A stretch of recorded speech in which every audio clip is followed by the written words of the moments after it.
அதனால் ஸ்டாலின் ஏன் பேசுகிறாருன்னா அவருக்கு தோல்வி பயம் கண்ணு முன்னாடி வர ஆரம்பிச்சு பார்த்தா அவர்களே சொல்கிறாங்க அப்படியே, அதாவது 888 பார்லிமெண்ட் மெம்பருக்கான இது கட்டியிருக்காங்க, கூட்டியே ஆகணும். ஆனால் ஒரு நாட்டில் விவசாயன்றது நெல்லையும் கோதுமையும் வச்சு மட்டும் பண்ண முடியும். மற்ற பயிர்கள் உளுந்து, தோரம்பருப்பு, மற்ற பயிர் வகைகள், எண்ணெய் கட்சி தலைமை என்ன செய்யுதுன்னு சொல்லுவாரா? ரிப்போர்ட்டு கேட்பானா? நாஞ்சில் சம்பத்னு ஒரு மனுஷன் உட்காந்து 234 தொகுதி சுற்றின்னு இருக்காரு. இதுதான் இன்றைக்கி நிலைமை. பேச்சாளரே கிடையாது. விஜய் நினச்சா எந்த ஒரு பைத்தியக்காரனும் இந்த மாதிரி திட்டம் போட மாட்டான். திருநெல்வேலி போயிட்டு தூத்துக்குடி போயிட்டு கன்னியாகுமரி தான் போவான். ப்ளஸ் தமிழ் நேயர்களுக்கு வணக்கம். இன்று நம்முடன் அரங்கத்தில் இணைந்திருப்பவர் மூத்த பத்திரிகையாளர் முத்தலீப். வணக்கம் சார். வணக்கம். எப்படி சார் இருக்கீங்க? நல்லா இருக்கேன். 2026 சட்டமன்ற தேர்தல் இன்னும் வரத்துக்கு கொஞ்ச நாள் தான் இருக்குது. இது ரொம்பவே தேர்தல் காலம் ரொம்பவே சூடாக பரபரப்பாக போயிட்டுருக்கு. உங்களோட நிறைய வீடியோஸ் பார்த்துருக்கேன், நீங்கள் பேசுனதெல்லாம் கேட்டிருக்கேன். நீங்கள் சொல்கிறது எல்லாமே இப்போ தேர்தலில் நடப்பில் நடந்துக்கிட்டு தான் இருக்குது. ஸோ கேள்விக்குள்ளே போகலாம் சார். கண்டிப்பாக நான் சொல்கிற எல்லாமே நடக்கலை, நடக்கிறத சில இதை நான் சொல்கிறேன். ஆமாம் சார். ஏதோ நம்மளால் முடிஞ்சது. தொகுதி மறுவரை தீர்த்த மசோதா கொண்டு வர போகிறாங்க. இது பெரிய பெரிய ஆபத்துன்னு சொல்கிறாங்க. இதை பற்றி நீங்கள் என்ன சார் நினைக்கிறீங்க? பெரிய ஆபத்து யாருக்குன்னு தெரில. அந்த டிலிமிட்டேஷன் கரெக்டாக உள்வாங்கிக்கிட்டாங்கன்னா இப்படி பேச மாட்டாங்க. அதனால் ஸ்டாலின் ஏன் பேசுகிறாருன்னா அவருக்கு தோல்வி பயம் கண்ணு முன்னாடி வர ஆரம்பிச்சிச்சு. ஏற்கனவே பாஜகவை எதிரியாக நிறுத்தி தான் அவர் பிரச்சாரமே பண்ணிக்கிட்டு இருக்கார். ஏன்னா இவர்கள் சாதனையை சொல்கிறதுக்கு அவர்கிட்ட ஒன்றுமே இல்லை. சாதனைன்னு அவர் ஏதாவது சொல்லணுன்னா என்ன சொல்லுவார்னு நினைக்கிறீங்க நீங்கள்? இதுதான் சாதனை அப்படின்னு என்ன சொல்லுவார்? சொல்கிற அளவுக்கு ஒன்றும் இல்லைன்னு நினைக்கிறேன். இல்லை, ஏதாவது நீங்கள் சொல்லுங்கள். ஒரு பார்வையாளராக சாதனை, மகளிர் உரிமை தொகை, மகளிர் உரிமை தொகை கொடுத்துருக்காரு சார். வேறு இலவச பேருந்து பயணம் கொடுத்துருக்காரு. அப்புறம் மாற்றுத்திறனாளிகளுக்கெல்லாம் கடற்கரை பாதை இந்த மாதிரி அமைச்சிருக்காரு சார்.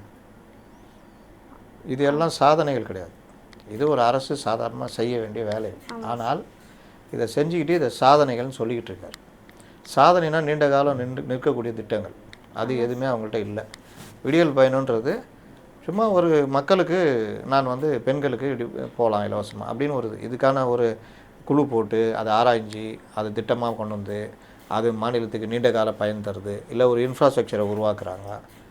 இல்லை ஏடிஎம் கவர்மெண்ட்டில் கொண்டு வந்த மாதிரி ஒரு 11 மெடிக்கல் காலேஜ் கொண்டு வந்தாங்க அப்படின்னா மெடிக்கல் காலேஜ் ஆண்டாண்டு காலத்துக்கும் நீடிக்கும். இல்லை ஒரு புது கல்லூரி, இல்லை வேறு ஏதாவது விஷயங்கள், இல்லை ஒரு புது திட்டம் சத்துணவு மாதிரி, அந்த மாதிரி காலை உணவு திட்டம்னு ஒன்று சொல்கிறாங்க. இது ஏற்கனவே போன கவர்மெண்ட்டில் ஆரம்பித்தது. அப்புறம் இவர்கள் அதை வச்சுக்கிட்டு அது ஒரு சாதனைன்றாங்க. அப்போ இந்த மாதிரி விஷயங்கள் எல்லாம் பெரிய சாதனையாக சொல்லி கேட்குறதுக்கு அவங்கள்ட்ட ஒன்றும் இல்லை. சரி, தேர்தல் அறிக்கை வெளியிட்டார்ல, ஒரு பார்வையாளராக வாக்களிக்கிற வயசு தானே உங்களுக்கு? எனக்கு பார்த்தா நம்ம 16 வயசு மாதிரி இருக்குது. ஓட்டு போகிற வயசு வந்துட்டிங்கல்ல, ரைட்டு. அப்போது அவருடைய தேர்தல் அறிக்கையில் உங்களுக்கு பிடிச்சது எதாவது இருக்கா? திமுக தேர்தல் அறிக்கையில் சார் இந்த தேர்தல் அறிக்கையில் இது கரெக்டாக இருக்குது சார், சார் இது இப்படி இருக்குது சார், அப்படி எதாவது இருக்கா? இல்லை சார். என்ன சொல்லியிருக்காங்க தேர்தல் அறிக்கையில்? இலவசம் தரேன் தான் எல்லாத்தையும் சொல்கிறாங்க. ரைட்டு. அதில் ஏதாவது ஒன்று இந்த இலவசம் அந்த இலவசம் ஏதாவது ஒன்று ரெண்டு இருக்கா? சொல்ல முடியுமா? இப்போ கூப்பன் தரேன்னு சொன்னாங்க. அப்புறம் மகளிர் உதவி தொகையை ஏற்றுறேன்னு சொல்லியிருக்காங்க. ஏற்றுறது இருக்கிறத ஏற்றுறது. நான் கேட்குறது புதுசாக இப்போ 8000 டோக்கன் புதுசு, வேறு ஏதாவது புதுசாக? அந்தளவுக்கு புதுசாலாம் ஒன்றும் சொல்லவே இல்லை சார். ஏற்றுறது தான், இலவசத்தை தான் மெயினாக இப்போ அவங்களுடைய தேர்தல் அறிக்கையில் அவர்களால் பெருசாக எதையும் சொல்ல முடியலை. ஒன்று 8000 டோக்கன், மற்றதெல்லாம் 1000 கொடுத்தா 1500, 1000 கொடுத்தா 2000, அவ்வளோதான். ஆனால் இங்கே இவர் 8000ன்றாரு, அவர் 10000 ஒன்ஸ் தரேன்றார், ஃப்ரிட்ஜு தரேன்றார், 3 சிலிண்டரு தரேன்றார், கல்வி கடன் ரத்துன்றார், தாலிக்கு தங்கத்தை மறுபடியும் கொண்டு வருவாங்க, நிறுத்திட்டாங்க அவங்க. அதோடு சேர்த்து பட்டுப்புடவை கொடுக்குறேன்றார். இந்த மாதிரி பல விஷயங்கள். ஆவின்னு ஒரு பெரிய நிறுவனம் நம்மளது, பால் நிறுவனம், மற்ற மாநிலம் ஒப்பிடும் போது 3வது இடத்துல இருக்கும். ஆனால் ரொம்ப டிஸ்டன்ஸு. அது ஒன்றும் இல்லாமல் ஆக்குனதை இப்போ நான் எடுத்து அதை சிறப்பாக நான் பண்ணுவேன் அப்படின்றார். ஆவினை மீண்டும் புத்துணர்ச்சி ஊட்டுவேன், பால் அந்த உற்பத்தியை நான் அதிகப்படுத்துவேன், அதுக்கான திட்டங்களை கொண்டு வருவேன்றார். இந்த மாதிரி விஷயங்களில் இவங்க ஏதாவது சொல்லியிருக்காங்கன்னு பார்த்தா எதுவுமே இல்லை. அப்போது தேர்தல் அறிக்கையே ஒன்றும் இல்லை, சாதனைன்னு சொல்கிறதுக்கும் ஒன்றும் இல்லை. திரும்ப நான் முதல்வன், மகளிர் உரிமை தொகை, விடியல் பயணம்னு சொல்லிகிட்டே இருந்தால் ஜனங்களுக்கு கடுப்பாகும். இலவசத்தை கொடுத்தா மக்கள் ஓட்டு போடுவாங்க அப்படின்றது ஒரு பாலிசியாகவே மாறி போச்சு. ஆமாம். அதை கூட இவரால் ஒழுங்காக பண்ண முடியல. அப்போ என்ன ஆகுதுன்னா, இவர் எதிரியாக பிஜேபியை நிறுத்தினா சிறுபான்மை மக்கள் ஓட்டு கிடைக்கும் அப்படின்னு பிஜேபி நிறுத்துறாரு. இன்னொரு பக்கம் என்ன பண்ணுறாரு, விஜய் வந்து வாக்குகளை பிரிக்கிறார். யார் வாக்குகளை? இளைஞர் வாக்கு, சிறுபான்மை மக்கள் வாக்குகளை பிரிக்கிறார்.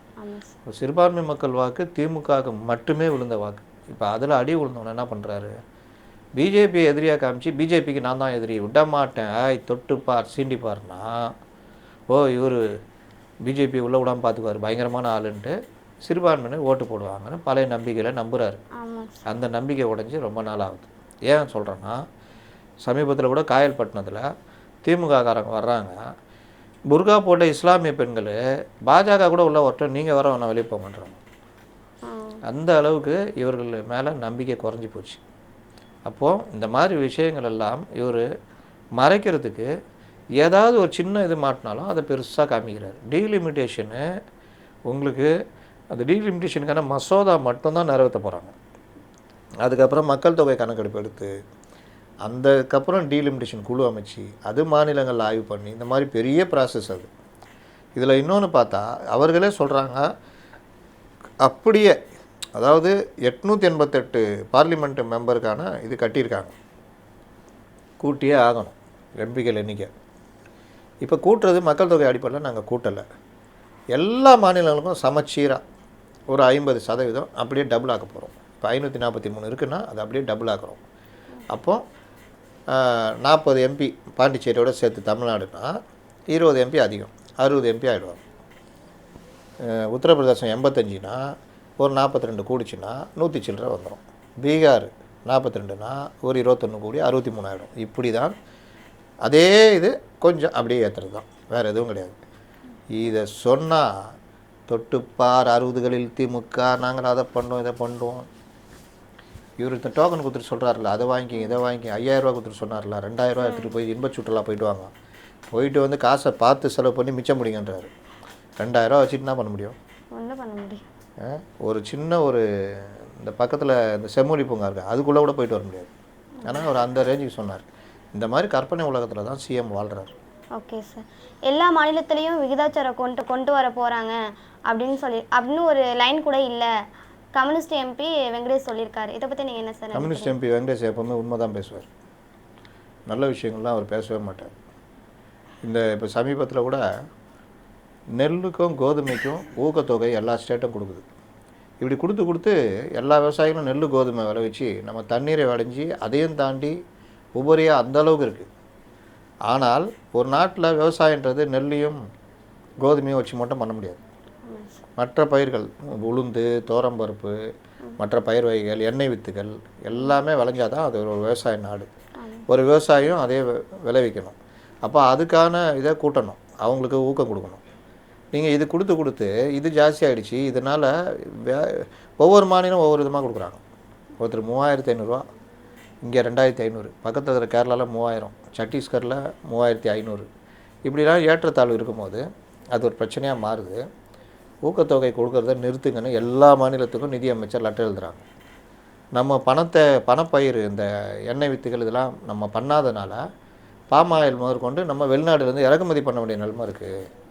அதனால் மற்ற பயிர்களை பயிரிடுவதற்கான விவசாயிகளை ஊக்கப்படுத்தும் வேலைகளில் மாநில அரசுகள் ஈடுபடணும்னு எழுதுகிறாங்க. இதில் தான் தப்பு இருக்கா? ஐயையோ நான் விவசாயிகளுக்கு நல்லது செய்வதை தடுக்கிறார், விட மாட்டேன், ஏதோ தமிழ்நாட்டை மட்டும் நீ பண்ணாதன்னு சொன்ன மாதிரி ஒரு பொய்யை பெருசாக கிளப்பிட்டு சிஎம் நேரத்தில் அறிக்கை விட்டார். அதற்கு இந்த கம்யூனிஸ்டுகள் சேர்ந்துக்கிட்டு பேசினாங்க. மும்மொழி கொள்கையில் கம்யூனிஸ்டுகளுக்கு தேசிய அளவில் ஒரு கொள்கை உண்டு. ஆனால் இங்கே பார்த்தீங்கன்னா திமுகவோட சேர்ந்து பண்ணிகிட்டு இருக்கிறாங்க. இந்த மாதிரி வந்த ஒரு மனிதர் தான் சு வெங்கடேசன். கம்யூனிஸ்ட் எம்பிகளிலேயே நவீன ரகம். எப்படி திமுக 60களில் துண்டேந்தி பசக்காட்சி போஸ்டர் ஓட்டிட்டு இன்றைக்கி பெரிய கார்ப்பரேட்டுகளாக இருக்காங்களோ, அதே மாதிரி அந்த காலத்தில் இருந்த கம்யூனிஸ்டுகளில் நாம் கொண்டு பிச்சை எடுத்துக்கிட்டு தொழிலை இழந்துக்கிட்டு அவ்வளோ கஷ்டப்பட்டுக்கிட்டு நடுத்தரில் நின்னோம். ஆனால் இன்றைக்கி சு வெங்கடேசன் பெரிய சொத்துக்காராக வேறு லெவலில் கார்ப்பரேட் எம்பி மாதிரி இருக்கார். எப்படி எங்கேருந்து வந்தார் இந்த சு வெங்கடேசன்? 90களெல்லாம் இவர் எங்கே இருந்தார்? 90களெல்லாம் கஷ்டப்பட்டவங்களாம் இன்றைக்கி மதுரையில் இருக்கிறவங்களாம் அப்படியே தான் இருக்கிறான். இவர் திடீர்னு வந்தார், எங்கே வந்தார், எங்கடி இருந்தார், எப்படி எம்பி ஆனார், அதுவும் 2 தடவை எப்படி எம்பி ஆகிறாரு? அப்போ இந்த மாதிரி ஆட்கள் தான் இவர்கள் தங்களை வளப்படுத்திக் கொள்ள எது வேணால் பேசுவாங்க. திமுகவுடைய வெற்றியே அதுதான். ஒவ்வொரு கட்சியிலேருந்து ஆள் வச்சுருக்காங்க.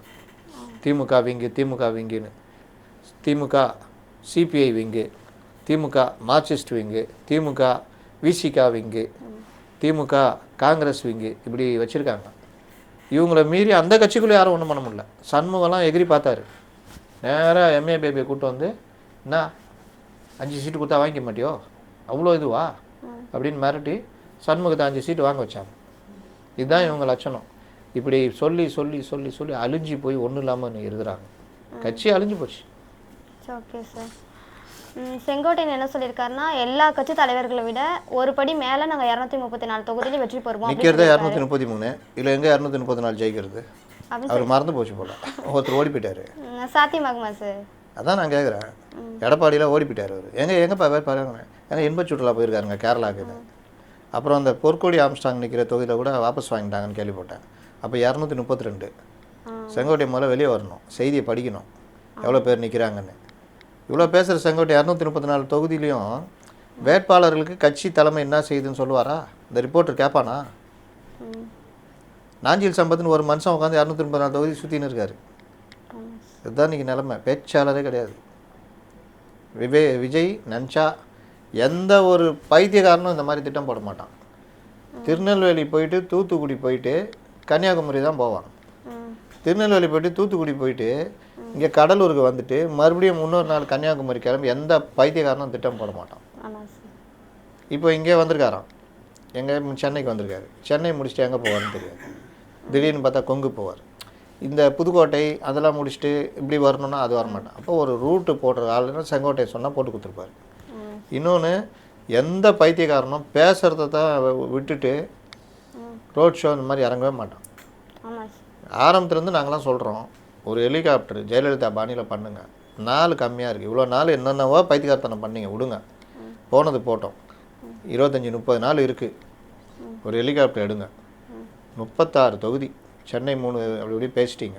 36 தொகுதியை ஒரு நாளைக்கு 2 தொகுதி 12 வேட்பாளர் 3 இடம் ஹெலிகாப்டர்லேயே போய் பேசிட்டு வந்துடுங்க. அங்கேயே எங்கேயா தங்குங்க. இதே மாதிரி வீட்டுக்கே வரக்கூடாது. யாரோ கேட்டு பாருங்கள், ஸ்டாலினோ எடப்பாடியோ அவங்க வீட்டுக்கு போனாங்களான்னு கேட்டு பாருங்கள். போயிருக்க மாட்டாங்க. அவங்க கிளம்புனாங்கன்னா சுற்றிக்கினே இருப்பாங்க. இவர் புசுக்கு புசுக்குன்னு இந்த ஓம்சிக்கு வந்த குழந்தைங்க மாதிரி வீட்டுக்கு ஓடியாந்துரு. அங்கே என்னதாங்க இது பனையூரில் இங்கே வந்து உக்காந்துக்குது. இந்த மாதிரி இருக்கிற ஆளை திடீர்னு இறங்கி சைக்கிள் ஓட்டு தலைவர்ன்றது, சைக்கிள் ஓட்டுறது. அவன் ஏதோ பூச்சாட்டை தூக்கி இப்படி போட்டான், திரும்பி பார்த்தாரா இல்லையோ, வெடிகுண்டு போட்டாமலும் இறங்கி சைக்கிளை தூக்கி போட்டு ஓடுறாரு. இதெல்லாம் ட்ரால் மெட்டீரியலாக மாறும். ஒரு மாவட்டத்தில் வரான் தலைவர் அம்பு விடு தலைவர்ன்றான். இவர் அம்பை இழுத்தார் பார்த்துங்க. எனக்கு அப்போவே டேய் இது எங்கேயோ பார்த்துருக்குமே, இந்த மெட்டீரியலோ ட்ரால் மெட்டீரியலாக மாற்ற போகிறான். அதே மாதிரி இவர் அம்பு விட்டவுடனே கரடி கப்புன்னு பிடிக்குது. எது 23 புலிகேசி கரடி போட்டான். இவர் விட்டவுடனே அது பிடிக்கிற மாதிரி போட்டான். திமுக கிட்ட பண்ணோன்னா அது தனி சாம சொல்கிறது. அதனால் 2 தொகுதி கூடுதலாக மற்ற கட்சியிலேருந்து சேர்த்து தாவேக்காக்கு ஜெயிக்கிறாங்க. Okay sir. அதிமுகவோட தேர்தல் அறிக்கையை அப்படியே பாஜக வந்து காப்பி அடிக்கிறாங்க அப்படின்னு எதிர்க்கட்சி தலைவர்கள்லாம் சொல்கிறாங்க. இதை பற்றி இருக்கட்டும். ஒரு கூட்டு கொடுத்துனுங்கிறோம், இங்கே ஒரு சமையல் பண்ணுறாங்க மாமியார், அதுலேருந்து கொஞ்சம் மருமகம் எடுத்து பண்ணிக்குது. என்ன இப்போ அதில் என்ன? இப்போ 2 பேரும் ஒரே கட்சி தானே, ஒரே கூட்டணி தானே. இவங்க சொல்கிறதே அவங்க சொன்னால் என்ன ஆகுது? இல்லை அவங்க சொல்கிறது இவர் எடுத்துக்கிட்டால் என்ன ஆகுது? தப்புக்குது. அன்புமணி ராமதாஸ் கூட 2-3 விஷயம் நல்ல விஷயம் சொல்லியிருக்காரு. அதை நாளைக்கு எடப்பாடி வந்தார்னா அதை அறிமுகப்படுத்தினா நல்ல விஷயம் தானே. எப்பொருள் யார் வாய் கேட்பினும், அவ்வளோதான். Okay sir. தொகுதி மறுவரை ராஜ்யசபாவில் தமிழ்நாட்டில் 58 உயர்த்துற மாதிரி உயர்த்திட்டு 46 குறைச்சிருவாங்க அப்படின்னு சிதம்பரம் சொல்லியிருக்காரு சார். குறைக்காமல் பார்த்துக்கணும். ஆமாம், வேற என்ன. அங்கே போய் கேரை பண்ணி சம்சா மாப்பிள்ள இன்றைக்கி என்ன கட்லெட்டு நேற்று சம்சா அப்படின்னு வெளியில் போய் உருட்டாமல் ஒழுங்காக விவாதம் பண்ணி குறைக்காமல் பார்த்துக்கணும். உங்களுக்கு தெரிஞ்சிச்சுல்ல குறைக்கிறாங்கன்னு, குறைக்காமல் பார்த்துக்கணும். அவ்வளோதான் சொல்ல முடியும். நெக்ஸ்ட்டு சார், முக ஸ்டாலின் என்ன சொல்லியிருக்காருன்னா, இபிஎஸ்க்கு வந்து பெரியாரையும் தெரியாது அண்ணாவையும் தெரியாது அப்படின்னு சொல்லியிருக்கிறாரு. இதை பற்றி நீங்கள் என்ன சார் நினைக்கிறீங்க? தெரியாது தான். இப்போ என்ன பார்த்துக்கு உங்களுக்கு எல்லாரையும் தெரியும்ல, தெரிஞ்சுக்கிட்டு என்ன பண்ணுறீங்க? இன்றைக்கி பெரியார் அண்ணா திமுகவா இல்லை மாப்பிள்ளை மகன் திமுகவா? பெரியார் அண்ணாவை தெரியாது, ஆனால் எம்ஜிஆரை தெரியும்ல, ஜெயலலிதாவை தெரியும்ல. அவங்களுக்கு பெரியார் அண்ணாவை தெரியும்ல. தெரியும். எம்ஜிஆரும் ஜெயலலிதாவும் ஒரு நல்ல ஆட்சியை கொடுத்தாங்கல்ல, அந்த வழியில் வந்தவர் தானே. இங்கே நான் கேட்குறேன், திமுகவில் இருக்கிறவங்களுக்கு பெரியாரையும் அண்ணாவையும் தெரிஞ்சால் இந்த குடும்ப ஆட்சியை விடுவாங்களா? கருணாநிதிக்கு பிறகு வேறு யாராவது தலைவராக வந்திருக்காங்களா திமுகவில்? இல்லை இந்த குடும்பத்தை தாண்டி ஆதிக்கம், அந்த குடும்ப ஆதிக்கம் குடும்ப கட்சின்றாங்களே, அதுதான் மாற்ற முடியும். பெரியார் இதையா சொன்னார்? அண்ணா இதையா சொன்னார்? நாட்டுக்காக உழைப்பதற்கே அண்ணா பிறந்தார், பொது நலத்தில் தானே நாள் முழுவதும் கண்ணா இருந்தார், ஏற்றுக்கொண்ட பதவிக்கெல்லாம் பெருமையை தந்தார், தன் இனிய குடும்பம் ஒன்றுக்குத்தான் வறுமையை தந்தார், மக்கள் நலன் மக்கள் நலன் என்றே சொல்லுவார், தன் மக்கள் நலன் ஒன்றையே மனதில் கொள்ளுவார்னு கருணாநிதியை பற்றி நேற்று நாளில் அன்னைக்கே எழுதிட்டாப்புல. அப்போ இந்த இது நடந்ததா இல்லையா? அண்ணா குடும்பத்தில் இன்றைக்கி யாராவது இருக்காங்களா? இங்கே நான் கேட்குறேன், அதிமுக எம்ஜிஆர் குடும்பத்தில் யாராவது இருக்காங்களா? ஜெயலலிதா குடும்பத்தில் யாராவது இருக்காங்களா? அந்த கட்சி தனக்கான தலைவரை தேர்ந்தெடுத்துக்குதா? இங்கே சாதிக் பாட்சா, இந்த சாதிக் பாட்சா இல்லை, ஆயிரம் விளக்கில் இருந்தார். ஆயிரம் விளக்கில் மாநில பொருளாளராக எம்ஜிஆருக்கு அப்புறம் இருந்தார். அவர் ஃபேமிலி இன்றைக்கி எங்கே? ஏகே ஜெகதீஷன் சேப்பாக்கத்தில் இருந்தார், அவர் எங்கே? ஆயிரம் விளக்கு ஹுசேன் எங்கே? நாகூர் அனிபா எங்கே?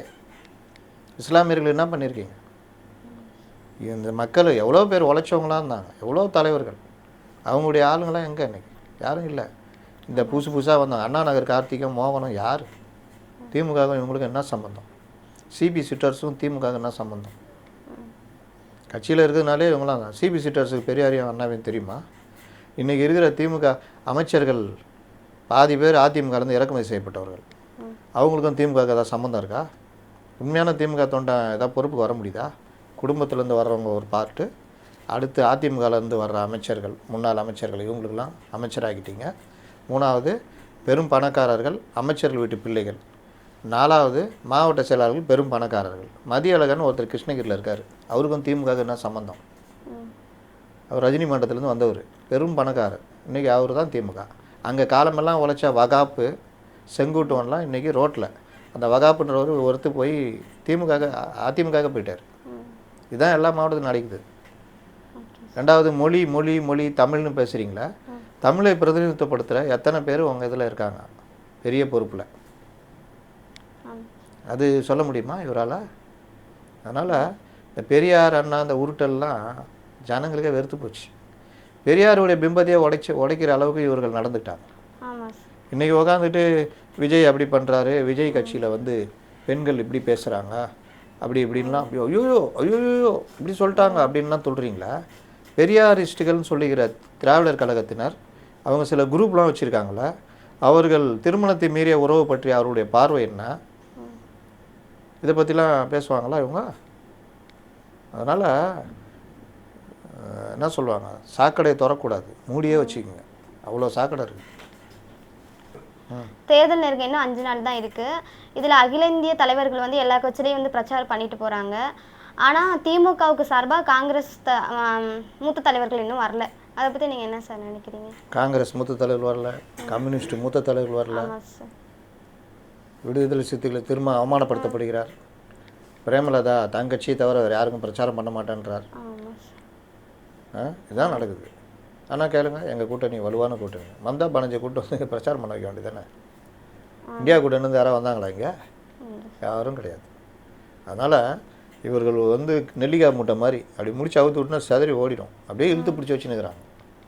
அதுக்கு பல காரணங்கள் இருக்குது, ஆதாயங்கள் மற்ற விஷயங்கள்லாம். அதனால் இந்த தேர்தல் திமுகவிற்கும் அந்த கூட்டணி கட்சிக்கும் பல பாடங்களை புகட்டும். குறிப்பாக பிரேமலதா கடுமையான தோல்வியை சந்திப்பாங்க. அப்போ தான் கூட்டணி கட்சிகளுக்கு கோபம் வரும், இவங்களுக்கு எவ்வளோ கொடுத்து எங்களை மரியாதை கருத்தியை பாருங்கள். இடதுசாரிகள் அதே 2 இடம் ஜெயிச்சா பெரிய விஷயம். விடுதலை சிறுத்தைகளை பல இடங்களில் தோக்கணும்னு திமுகவினரை முடிவு பண்ணி கங்கணம் கட்டு வேலை செய்கிறாங்க. ஏன் இவங்களுக்கு சீட்டு கொடுக்கலன்னு திமுக வந்து இந்த 3 பேர் கொடுக்காத கேள்வியாக கேட்கவும் முடியாமல், ஆனால் அதுக்கு ஆதரவாகவும் இருந்துக்கிட்டு இருக்க நிலைமையை பார்க்குறோம். திமுகவுள்ளே பேசுகிறாங்க, இவரும் இங்கே நிற்க வைக்கக்கூடாதுன்னு தான் அவர் சீட்டு வேணான்னாரு, அவரும் அங்கே நிற்கக்கூடாதுன்னு மூத்த பத்திரிகையாளர்கள்லாம் பேசினுக்கிறாங்க. அவர் கட்சியில் யார் நிற்க வைக்கணும்னு அவர் தான் முடிவு பண்ணணும். நான் இதை ஏற்கனவே சொல்லிட்டேன். நான் சொன்ன பல நடந்தவைகளில் இது ஒன்று. ஒருத்தனுக்கு சீட்டு கொடுக்க மாட்டார் அவர். எல்லாம் திமுகவுடைய ஸ்போக்ஸ் பர்சனை வெக்கப்படுற அளவுக்கு பேசிக்கிட்டு இருக்கிறாங்க அப்படின்னு. அதுதான் திருமாவளவன் பண்ணியிருக்காரு. இன்றைக்கி அவர் அப்துல் ரஹ்மான் நிற்க வச்சிருக்கிற பன்ருட்டி வேட்பாளர் வந்து அவர் தான் ஸ்தாபன ரீதியாக ஒர்க் பண்ண மூத்தவர். இதுங்கெல்லாம் அந்த டிவி முன்னாடி காட்டுற அலங்கார பொம்மைகள். ஆலூர் ஷானவாஸ்லாம் ஒரு ஆளே கிடையாது. கட்சி ஸ்தாபனம் தான் முக்கியம் ஒரு கட்சிக்கு. அந்த வகையில் லீடர்ஷிப் குவாலிட்டி உள்ளவர் அந்த அப்துல் ரஹ்மான். அவருக்கு போனதோட கொடுத்த சீட்டை அவர் வேணான்னு அவர் நண்பர் கொடுக்குறாரு. அங்கே பிரச்சனை ஆகிறதுல இவர் கல்யாணத்துக்கு போனவன் மாப்பிள்ளையான கதையாக மாப்பிள்ளையானவர் தான் ஆலூர் ஷானவாஸ். அதுக்கப்புறம் திமுக ஜால்ரா அடித்தோன்னா எல்லா சேனல்லையும் கூப்பிட ஆரம்பிச்சிட்டாங்க. ஜால்ரா தட்டினோன்னே வாங்க நல்லா தட்டுங்கன்னு. அப்போ என்ன ஆகிடுச்சு, இவர் ஏதோ பயங்கரமான ஒர்க்கர் மாதிரி ஒரு தோற்றம். ஆனால் கட்சிக்கோ கட்சி நிதியோ கட்சி வேலையோ எதுவுமே செய்யலை. ஒரு கட்டத்தில் இவர் தன்னை பெரிய ஆளாக நினச்சிக்கிட்டாரு. யாரை திருமாவளவனோட எல்லாத்தையும் அவர் பொறுமையாக பார்த்துருந்தார். அவர் ஒரு பொறுமையான தலைவர். நீங்கள் பார்க்குறீங்களா, அவர் பிரச்சாரம் பண்ணுறாரு, மேலே ஒருத்தன் விட்றான், பின்னாடி ஒருத்தன் விட்றான், சைடில் ஒருத்தன் அவர் தள்ளி விட்றாரு, செல்ஃபி எடுக்கிற குறியாக இருக்கிறான். அந்த அளவுக்கு அவர் ஒரு பொறுமையான தலைவர். அவரே கை நீட்டி அடிக்க வைக்கிறாங்க. அடிக்க வச்சுட்டு கேள்வி வேறு கேட்குறாங்க. என்னங்க ஏய் நீ போய் அங்கே நின்று பாரு தெரியும். பிரச்சாரம் பண்ணுறவன் தோல் மேலே ஏறி உக்காந்துருந்தா எனக்கு கொஞ்சிக்கிட்டா இருப்பாங்க. எம்ஜிஆரே அடிச்சிருக்காருங்க. அதனால் இதெல்லாம் நடக்க தான் செய்யும். இது மாதிரி விஷயங்களில் இன்றைக்கி தடுமாறிக்கிட்டு இருக்குது திமுக. முடிவு 2026 தேர்தல் சொல்லும். ஓகே சார், பல்வேறு கேள்விக்கு பதிலளிச்சிங்க. ரொம்ப பொறுமையாக உங்கள் நேரத்தை ஒதுக்கி எங்களுக்காக இந்த நிகழ்வில் கலந்துக்கிட்டீங்க. மீண்டும் ஒரு காலத்தில் சந்திக்கலாம் சார். நன்றி சார். நன்றி.